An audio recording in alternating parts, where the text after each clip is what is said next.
Hi guys, for today's video, tuturuan ko po kayo kung paano magbayad ng ating mga Shopee S-Loan gamit lamang po ang Palawan Pay App. Buksan po natin ang ating mga Shopee at dito po sa homepage makikita po natin dito ang ating mga S-Loan.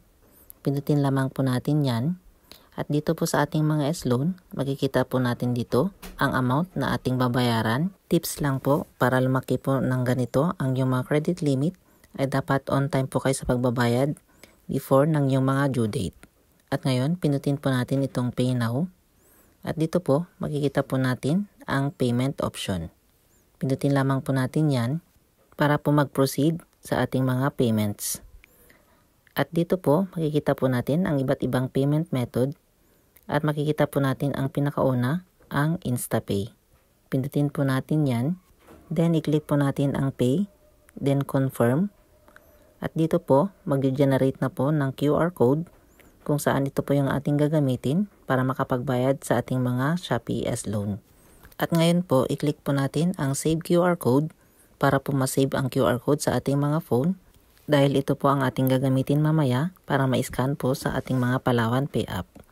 Then press OK pag na-download nyo na po ang QR code. At ganito na po ang ating makikita, pending payment. At ngayon, buksan po natin ang ating mga Palawan Pay App at ilagin ang ating mga account. Dito po sa homepage, makikita po natin ang ating balance. At dito po sa pinakababa, makikita po natin ang QR.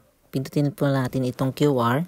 Ito po yung ating gagamitin para ma-scan po ang QR code na na-download natin kanina sa ating mga S-Loan. At kapag nandito na po kayo, pindutin lamang po ang Upload QR from Gallery. Then, hanapin po ninyo ang image na QR code na na-download po natin kanina. Click lamang po natin yan and then automatic na po yan na mag-upload at mag-appear na po dyan ang receiver's name na C Money Credit PH. At dito nga po sa ibaba, makikita po natin na mayroong anti-scam insurance. Pwede po natin yan hindi kunin or pwede rin natin kunin. Magbabayad lang po tayo ng 18 pesos. Then once okay na, pindutin lamang po natin itong next. Then pindutin lamang po ang continue without protect padala or I want to be protected. At ito po ay depende na po sa inyo kung kukunin niyo po ang insurance or hindi. At dito nga po makikita po natin ang send to C Money Credit PH. And then from, makikita po ninyo ang yung mga account number. So makikita po natin dito na free of charge po siya. Ibig sabihin libre po. Wala nang additional fee like admin fee or transaction fee. Then press confirm. Makikita po natin dito na payment successful. Automatic na po yan na mayroon na po tayong matatanggap na notification sa ating mga Shopee account na successful nga po ang ating pagbabayad.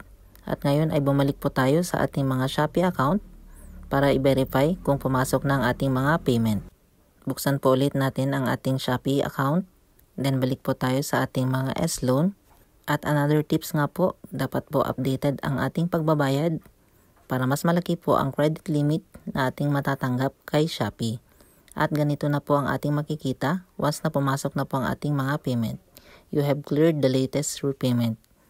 At ito ay makikita rin po natin sa ating mga Shopee notification. Ganito po ang message na ating makikita.